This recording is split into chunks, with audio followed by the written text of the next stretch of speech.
Hello and welcome to The Thriller Zone. I'm your host, David Temple.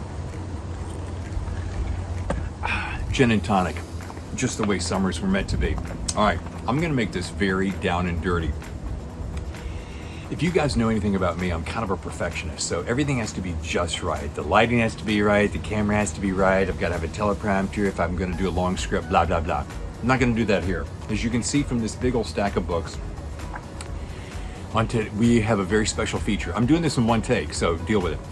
Today's special holiday edition of the Thriller Zone is what we're calling the 10 best summer reads. Now here's the problem.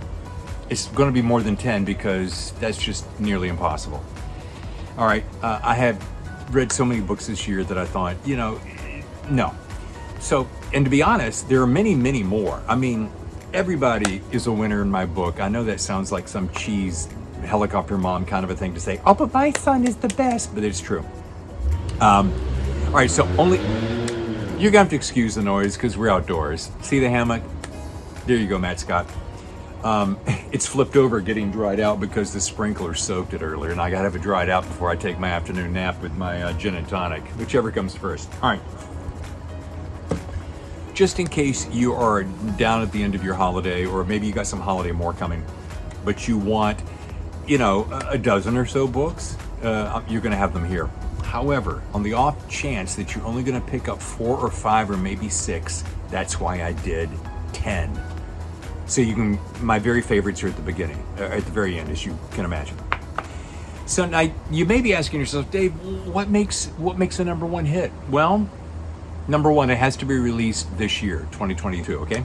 Number 2, it's got to be your seat of your pants, page-turning thriller, which is what I love most, what most thriller writers love most. All right, and readers. Number 13, Flashpoint by Tracy Devlin. All right, why? It has it all: action, intrigue, even some romance. And I don't generally read romance, but I'm talking about the steamy kind, like for reals. Number 12 goes to Bye Bye Baby. Ace Atkins. Now, I've always been a Robert Parker fan, right? And Atkins has aced this book with just the right amount of thrills and chuckles. Chuckles are one of the things when you're in hairy situations that I love about Robert S. Parker. Ace kills it. Number 11. From a guy who's been there, done that, here is a countdown of a thriller anyone can devour. Tom Clancy's 0 Hour by Don Bentley. Don, you never cease to amaze me.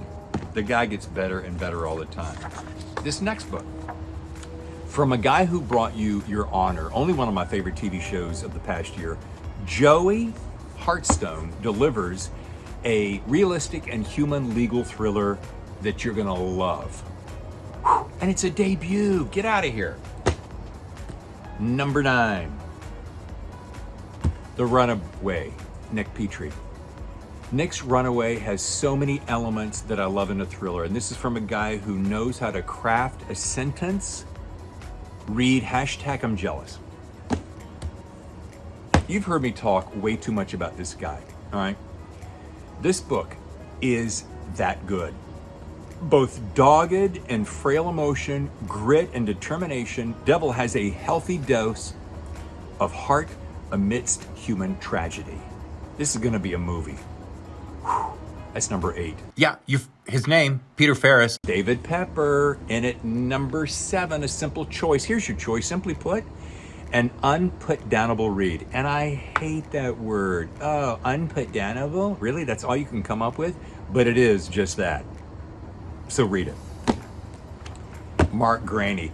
Like anybody has to defend or describe any reason why you like a Mark Greaney book, okay? Right? Think Gray Man, but in tanks with troops and with guns.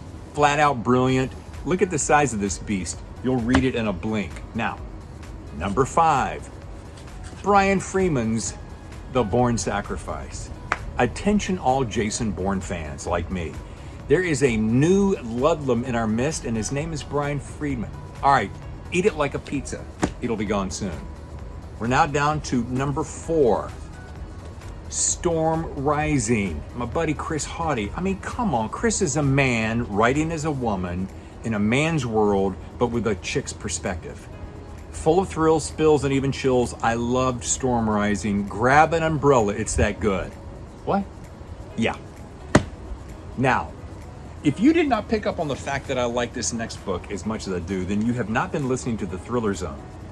Holy bananas, this is a good book. Not just good, no. Effing great. David Ellis, look closer. Ellis has the goods to be among the very best of the greats. It was a tough call to place him at third, but he's gonna understand. We're pals now. Whew, look closer. God damn. All right. I may weep on this next one. I might need a cocktail for this. And by the way, this is my very first one. City on Fire, Don Winslow. Don't tell me you haven't read this yet. What? Yeah. I don't think there's an author out there walking the planet that I respect more. He's got every single inch of his craft mastered. And then some. Everything he touches turns to gold. Just ask his agent, Shane Salerno. Don Winslow is going to stand among the greats, the very best authors of our generation, perhaps generations to come. Yeah, he's my hero. City on Fire is my number 2 book. 100% winner. Whew, it's smoking hot. Look what I did there. And my number 1 book. Okay, holy balls. This book is epic in stature, gritty by all standards, has the heart of 10 men, and still managed to destroy your senses and leave you both breathless and sleepless, while managing to include a review of the movie that nearly made Michael Mann famous, while crafting both a prequel and a sequel. Simultaneously, you can rest assured Meg Gardiner has not jumped but catapulted to the top of the charts with Heat 2. It's especially hot in San Diego this week, like we've never had before, which is why I'm sweating. New York Times bestseller, bam! Co-author Michael Mann, bam! Gonna be a movie, bam! If you don't read this book, you're an idiot. All right, now, one other thing. I got a lot of books here. I did say top 13, right? So here's, because it's gonna get more complicated, so just bear with me. And if I'm flop sweating, just work with me. All right, here we go. We have a 3-way, I'm not drunk, really. A 3-way tie for first-time authors. Eli Craner, Don't Know Tough, Southern Noir from a dude who's lived it. Bam. Mark Westmoreland, A Violent Gospel. Holy shit, and pass the plate, will ya? Mark's gonna rise fast, y'all. And Scott, It Dies With You, Blackburn. Forget what I said about Eli and Mark. Scott's book is better. No, kidding, guys, kidding.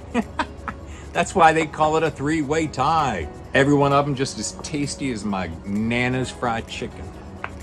Honorable mentions go to a prophetic globe-trotting thriller by Avanti Centre.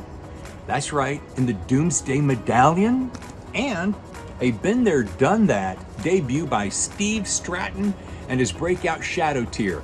Both of these kids, oh, is that gonna stand? Both of these kids, you're gonna be hearing about for years to come. Trust me, I guarantee it. All right, and finally, a 2-way tie for Best Surprise Author from a second story author. See, with the Kismet by Amina Akhtar.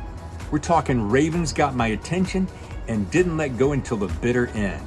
And my girl, Kelly J4, Real Bad Things, who proves you can be anybody you want, do anything you want, as long as you have talent like this.